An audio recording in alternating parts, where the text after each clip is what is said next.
प्रतिपादित तीर्थंकर श्री विश्वनाथ भगवान की, वर्तमान शासन नायक श्री वर्धमान महावीर भगवान की, परम पूज्य आचार्य गुरुवर श्री विद्यासागर जी महाराज की, आचार्य श्री समय सागर जी महाराज की,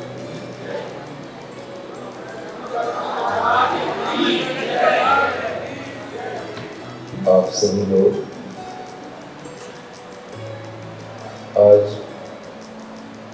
राजस्थान की इस जैन युवा महासभा के बैनर के तहत यहाँ पर उपस्थित हुए हैं और आपकी उपस्थिति के लिए यह जो सानिध्य है वो आपको सहजता में प्राप्त हो गया है। और उसका प्रमुख कारण है कि जिस तरह से आप जयपुर निवासी हैं उसी तरह से हमारा अभी जयपुर में प्रवास चल रहा है। आप निवासी हैं, हम प्रवासी हैं। और जब आप कोई भी अच्छा कार्य कर रहे हैं और आपको मार्गदर्शन की आवश्यकता, गुरु की आवश्यकता, उनके सानिध्य की आवश्यकता महसूस होती है, तो इसका मतलब है कि आप जो भी करेंगे अपनी संस्कृति, अपने समाज के उत्थान के लिए ही करेंगे। क्योंकि संस्कृति और समाज की बहुमूल्य धरोहर हमारे तीर्थ, हमारे गुरु माने जाते हैं।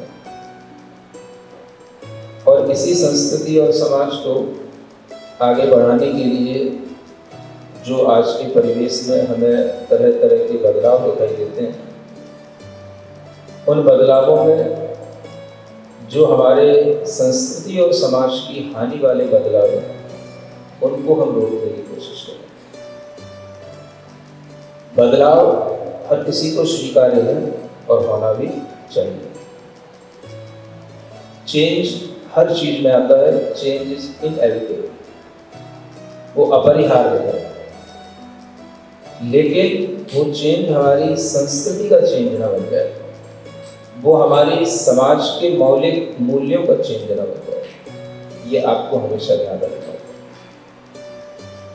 युवाओं के अंदर उस चेंज से लड़ने की ताकत होती है। अगर आप आज की पीढ़ी को इस तरह की परिवर्तन में भी अपने मौलिक, अपने नैतिक मूल्यों पर अड़िग रहने की कोई सीख दे पाते हैं, अपने सांस्कृतिक मूल्यों को बनाए रखने की कोई सीख दे पाते हैं, तो मैं समझता हूँ और ये समझूंगा कि इस तरह के सम्मेलनों की कोई सार्थकता अवश्य होती है अगर हम ऐसे अपने उद्देश्य में आगे बढ़ पाते हैं। और जब आप इस तरह का कोई भी यह आयोजन गुरुओं के सानिध्य में कर रहे हैं, तो आप शायद इसीलिए कर रहे हैं कि हमें इस तरह की सामर्थ्य प्राप्त हो कि हम इस तरह से ही आगे बढ़ सकें, युवाओं को जोड़ करके अपनी संस्कृति को अखंड बनाए रखें। अगर आप इस तरह का आशीर्वाद लेना चाहते हैं तो हम ऐसा आशीर्वाद देने के लिए भी तत्पर रहते हैं, क्योंकि गुरु भी संस्कृति और समाज के लिए ही जीते हैं। और अगर आप भी उसी तरह का कुछ काम कर रहे हैं तो हम और आपकी दिशाएं अलग अलग नहीं हैं, एक ही। जिस तरह से एक रथ के दो पहिए होते हैं, उसी तरह से श्रवण और श्रावक, ये दोनों ही इस संस्कृति के प्रवाह के लिए, धर्म के प्रवाह के लिए, समाज को अक्षुण्ण बनाए रखने के लिए दो पहिए होते हैं। और इन दोनों का जुड़ा रहना बहुत आवश्यक है। अगर हम अपनी संस्कृति को इस बदलाव के दौर में भी अड़िग रखना चाहते हैं तो हमें सबसे जरूरी चीज है युवाओं का मनोबल बनाए रखना। जब मनोबल अच्छा रहता है तो हम हर चीज से लड़ सकते हैं, लेकिन अपने स्थान से विचलित नहीं हो सकते। मनोबल हमारे अंदर बढ़ता रहे। और जब हमारा मनोबल बढ़ता है, जब हमारी मानसिकताएं दृढ़ होती हैं, तो हम एक मनस्वी समाज का, यशस्वी समाज का निर्माण कर सकते हैं। मनस्वी यशस्वी उसे ही कहा जाता है जो अपने मन पर नियंत्रण रखता हो और अपने मन पर नियंत्रण रखते हुए सामाजिक और सांस्कृतिक मूल्यों के साथ कभी समझौता नहीं करता। जब आप इस तरह के सामाजिक और सांस्कृतिक मूल्यों को बनाए रखने में अपने मनोबल को दिखाएंगे, तो आपके लिए यह महासभा के चयन, ये अध्यक्ष सेक्रेटरी पद के चयन, इस तरह के सम्मेलन अवश्य सार्थक होंगे। आप कह रहे हैं कि आज समाज के अंदर अनेक तरह के बदलाव आ रहे हैं, और उन बदलावों में एक बदलाव ये भी है कि आज समाज के जो बेटे हैं, वह बेटियां हैं, वह कहीं ना कहीं अपनी संस्कृति को भूल जाते हैं जब वह किसी दूसरे समाज या संस्कृति से जुड़ जाते हैं। आज जरूरत है हर चीज की। आप देख रहे हैं आने वाले समय में एक बहुत बड़ी जैन जनगणना होने वाली है, हर जाति की जनगणना होने वाली है, और इन जातियों के संरक्षण तभी हो सकेंगे जब वो जातियां अपने धर्म पर गौरव रखती हैं, अपनी संस्कृति पर गौरव रखती हैं। आज हर चीज की स्वयं में सुरक्षा बनाए रखते हुए, दूसरों का आदर करते हुए आगे बढ़ने की जरूरत है। जब आप अपनी भाषा, अपनी जाति, अपने नैतिक मूल्यों को बराबर बनाए रखेंगे और उसी के साथ दूसरों का आदर करते हुए आगे चलेंगे, तो आप अपने लिए भी अच्छा करेंगे और दूसरों के लिए भी अच्छा करेंगे। किसी भी चीज की सुरक्षा करना, उसको बल देना, ऐसा मत समझना कि ये कट्टरवादिता होती है। अगर हम अच्छे मूल्यों की सुरक्षा नहीं करेंगे, अच्छे मूल्यों की पहचान अगर हम करने लायक नहीं रहेंगे, तो हम सबके साथ घुल-मिल करके वो बन जाएंगे जो हम कभी सोचा करते हैं, जिसे हम गुड़ गोबर कहते हैं। कभी आपने नाम सुना? क्या बोलते हैं? गुड़ गोबर। गुड़ भी एक पदार्थ है, गोबर भी एक पदार्थ है। अब अगर गुड़ के साथ में गोबर मिलेगा तो नुकसान किसका होगा? गोबर का होगा, गुड़ का होगा? बोलो तो आप। हमें ये हमेशा ध्यान रखना पड़ेगा कि गुण क्या होते हैं, नैतिक मूल्य क्या होते हैं, सामाजिक मूल्य क्या होते हैं, हमारे धर्म की हानियां किन किन कारणों से होती हैं, और उन कारणों पर अगर हम दृष्टिपात रखेंगे तो हम अपनी संस्कृति, अपनी समाज की सुरक्षा रखते हुए आगे बढ़ सकेंगे। समाज में अगर हमें हर व्यक्ति का मनोबल अच्छा बना के रखना है, तो उससे हमें अपनी संस्कृति से इस तरह से जोड़ना चाहिए कि वह हमेशा ये प्राउड करे, आई एम जैन। इस बात का उसके अंदर प्राउड होना चाहिए, और ये अगर उसके अंदर बना रहता है तो वह व्यक्ति नियम से संस्कृति की, समाज की रक्षा करने के लिए तत्पर होता है और अपने सामाजिक और सांस्कृतिक मूल्यों को बनाए रखता है। आज हमें जरूरत है अपनी भाषा की पहचान बनाए रखने की। हमें जरूरत है कौन सी भाषा? जो जैनित्व की भाषा है। अनेक भाषाएं हैं, हम सबको स्वीकार करें, सबको सीखें, सबको पढ़ें, लेकिन हम अपनी भी भाषा की ओर थोड़ा देखें। अगर हम आप इतने लोग बैठे हैं, आपसे पूछें कि जैन शास्त्र, भगवान तीर्थंकर की वाणी मूल रूप से कौन सी भाषा में लिखी गई है, आप बता पाएंगे? कौन सी भाषा में? प्राकृत भाषा। हम जो नमोकार मंत्र पढ़ते हैं कौन सी भाषा में? प्राकृत भाषा। आज सरकारें योजनाएं बना रही हैं, आप अपनी अपनी भाषाओं की रक्षा कीजिए, क्योंकि भाषा अपने आप में मौलिक चीज होती है। आप अगर उसकी रक्षा करने के लिए तत्पर होंगे, भाषाओं की रक्षा करेंगे, अपने नैतिक मूल्यों की रक्षा करेंगे और उस पर अड़िग रहेंगे, तो हम दुनिया में सबके साथ रह करके भी अपने संदेशों को दूसरों तक पहुंचा सकें। अहिंसा का मौलिक संदेश क्या आज इस विश्व को जरूरत नहीं? आज मोदी जी अगर यूक्रेन गए हैं, इसलिए गए, क्या संदेश लेकर गए? क्यों, किससे मिलने गए? सिर्फ यही संदेश देने के लिए कि अहिंसा से ही शांति है, हिंसा से शांति नहीं है। और यही हमें भगवान तीर्थंकरों ने सिखाया।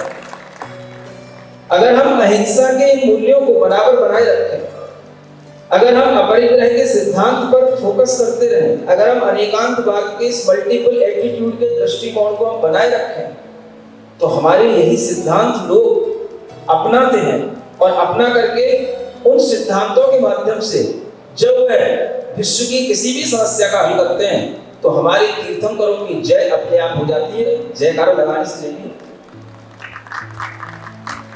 महात्मा गांधी ने जब अहिंसा से विश्व में शांति स्थापित की थी, तब ये अहिंसा सबसे ज्यादा ऊपर उभर करके आई थी। और भगवान महावीर स्वामी का यह अहिंसा का सिद्धांत देश विदेश में हर किसी को मान्य हो गया। सिद्धांतों पर चलना सीखो। सिद्धांत हमेशा हमारे मनोबल को बढ़ाते हैं। अहिंसा का सिद्धांत है, अनेकांतवाद का सिद्धांत है। हमें स्वयं और पर को जानने वाला जो भेद विज्ञान है, इसका जो हमारा सिद्धांत है, यह सिद्धांत भी हमारे दिमाग में होना चाहिए। स्वयं क्या, पर क्या। और इस तरह के सिद्धांतों पर जब हम आगे बढ़ते हुए काम करते हैं, तो हमें सफलता मिलती है। हम किसी भी तरह से कहीं पर भी हो, हमें पता होना चाहिए कि हमारे भलाई के लिए क्या क्या हो रहा है। अगर यहाँ पर साधु आए हैं, तो आप में से सबको पता तो होगा ही कि यहाँ पर साधु आए हैं, सबको पता है। और ये भी पता होगा कि यहाँ पर हमारी भलाई के लिए क्या क्या हो रहा है। अगर हम आपसे पूछें कि आपकी भलाई के लिए, आपके हितों के लिए क्या क्या कार्यक्रम किए जा रहे हैं, आप गिना पाएंगे, कुछ बता पाएंगे? आप कहोगे महाराज को पारस कथा चल रही है, मैंने कहीं सुना था, बस पेपरों में पढ़ लिया होगा, मैसेज में पढ़ लिया होगा। आप लोग कभी एक पारस कथा सुनने के लिए आते हैं? ये सब बिल्कुल दूर दूर दराजों के लोग हैं। कितने लोग पारस कथा सुनने आते हैं? हाथ उठाइए। तो फिर मोस्टली तो फिर कोई लोग हैं, नए लोग कम हैं। लेकिन आप केवल पार्श्व कथा पर ही फोकस न करें, आप ये भी देखें हमारा मनोबल बढ़ाने के लिए हमें वह ज्ञान और ध्यान की शिक्षा भी मिल रही है जो हमें तीर्थंकरों ने दी। हम कैसे अपने दैनिक जीवन में अपने आने वाली समस्याओं से हम अपने आप को खुद से ही समाधान प्राप्त करें।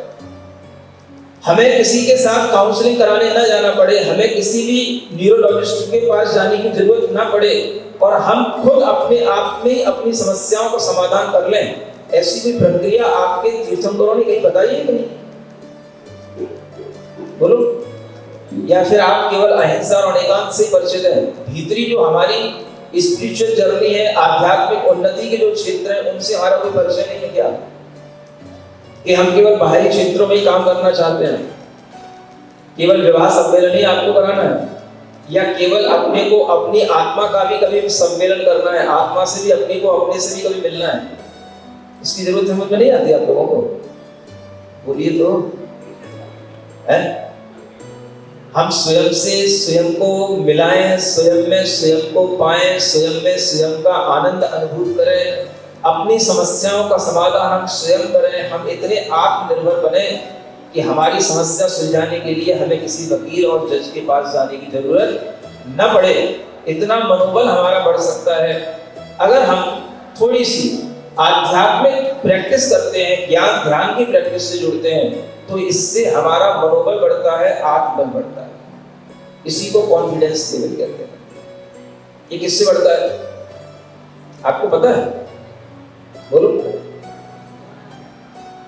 ये ही बढ़ाने के लिए अरहम ध्यान योग का एक बहुत बड़ा कार्यक्रम आपके साथ हमेशा चलता रहता है, और इसका मुख्य उद्देश्य यही है आज की परेशान पीढ़ी को, थकी हारी पीढ़ी को एक नई ऊर्जा मिले, एक नया जीवन मिले, और वो हर तरह से अपने आप में समर्थ बने, अपने पारिवारिक संबंधों को संभालने के लिए, अपने दैनिक जीवन में आने वाली विसंगतियों से अपने आप को ऊपर उठाने के लिए, बॉस के साथ कैसे मैनेज किया जाए, अपने पीयर प्रेशर से कैसे बचा जाए, इन सब चीजों से उबरने के लिए हमारे पास क्या है?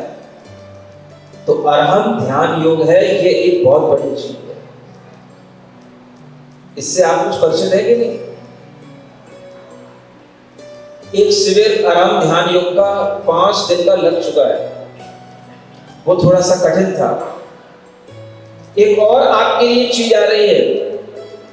आप अगर अपने आप को युवा मानते हैं तो मैं आपको युवा नहीं तब तक समझ सकता जब तक कि आप किसी विशेष सीटों पर बैठे हुए, विशेष सोफाओं पर बैठे हुए, अगर आप अपने आप को युवा मानते हैं तो मैं समझ रहा हूं कि आप अभी युवा और तब बन सकते हैं जब आपके अंदर इतनी सामर्थ्य आ जाए कि जितनी देर आप सोफा पर बैठ सकते हैं उतनी देर आप जमीन पर भी बैठ सकते हैं, और न केवल बैठ सके उतनी देर आप खड़े भी रह सकते हैं। ये प्रैक्टिस अगर आपके अंदर आएगी और इसको आप अगर सीख पाएंगे तो हम समझेंगे कि आप में युवापन अभी भी बरकरार है। आप कुछ ऐसे ही प्रैक्टिस करने के लिए जीवन को हम किस तरह से अपने अंदर आने वाली तमाम विसंगतियों में बिना उलझे हुए कैसे हम अपने माइंड में रिलैक्स फील करते हुए आगे बढ़ सकते हैं, हम इस तरह के प्रोग्रामों को अटेंड करने की कोशिश करें। अभी पिछला जो प्रोग्राम हुआ था उसकी गंध सुगंध बहुत दूर दूर तक फैली थी। आज आपके सामने एक और प्रोग्राम आने वाला है। 2 दिन का कॉर्पोरेट लेवल के जितने भी लोग हैं वे 2 दिन एंजॉय कर सकते हैं। लेकिन जो पहला शिविर था उसमें थोड़ी डिसिप्लिन ज्यादा था, कठिनाइयां ज्यादा थी। मोबाइल नहीं था, वाइफ नहीं थी, साथ में कोई भी आपस में बोलने चालने के सिस्टम नहीं थे, पूरा मौन था। लेकिन इस शिविर में ऐसा कुछ नहीं है। आप मोबाइल भी साथ रख सकते हैं, अपनी वाइफ को भी साथ ला सकते हैं, और अपने साथ में जो आपके सामने एक्टिविटी कराई जाए उसको करते हुए अपने अंदर क्वेश्चन आंसर भी कर सकते हैं, डायरेक्ट कनेक्ट हो सकते हैं। तरह तरह की एक्टिविटीज के साथ में, गेम्स के साथ में आपको 2 दिन में वो सिखाने की कोशिश की जाएगी कि आप अपने जीवन को अच्छा बनाने के लिए किस तरह से अपने मनोबल को बनाए रखें। और ये मनोबल ही होता है जिसके माध्यम से हम जो चाहें तो कर सकते हैं। अगर आप युवा हैं तो आपको ये सीखने की जरूरत है, और जो सीखना चाहेंगे वो हम देखेंगे कि आगे आने वाली 31 और 1 तारीख को सैटरडे संडे को ये ऑफ डे में आपके लिए ये प्रोग्राम होने वाला है। आप उसमें कितने लोग शामिल होते हैं उससे हम समझेंगे कि आपके अंदर कितना युवापन है, आपके अंदर कितना अच्छा खून है, आपको अपनी संस्कृति से कितना लगाव है, और आप स्वयं में स्वयं को पाने के लिए भी कितने तत्पर हैं। ये कार्य आपके माध्यम से और होना चाहिए, और आगे आने वाली संस्कृति के लिए हम कैसे सुरक्षित करें, इसके लिए मैं आपको एक और विचार दे रहा हूं। भारत के अंदर हमें यह संदेश देना चाहिए कि हम जिस भारत में रह रहे हैं वह भारत भगवान आदिनाथ के पुत्र भरत का भारत है। सुन रहे? मालूम तो शायद सबको होगा, लेकिन इस बात को हम प्रचारित नहीं करते। इस बात को हमें आगे बढ़ाने की एक योजना बनानी चाहिए हर लेवल पर, कि भरत के पुत्र भारत के नाम से जब हम अपनी बात को आगे बढ़ाएंगे तो हमें अपने आप देश के लिए भी कुछ करने का सौभाग्य मिलेगा। हम केवल धर्म और समाज के लिए ना करें, देश को भी उसके इतिहास से जोड़े रखें। और इस इतिहास से जोड़े रखने के लिए आप केवल बस इसी एक बात का प्रचार अगर करेंगे, एक टैगलाइन अगर आपके दिमाग में रहेगी, आदिनाथ भगवान के पुत्र भरत का भारत, तो आप देश के लिए भी बहुत अच्छा कर सकते। क्या आप नहीं चाहते कि हम देश के लिए भी कुछ अच्छा करें? केवल आपको अपना धर्म दिखता है, अपनी समाज दिखती है। अगर आप धर्म और समाज के साथ देश के लिए भी कुछ अच्छा करेंगे तो हम सोचेंगे कि आपके पास कुछ उद्देश्य हैं, आपके पास कुछ विचार हैं, और अगर आपके पास ना हो तो हमारे पास फिर से चले आना। हम आपको फिर से कुछ ज्ञान देंगे, फिर से आपको आशीर्वाद देंगे, और आपके लिए बताएंगे कि आप क्या कर सकते हैं।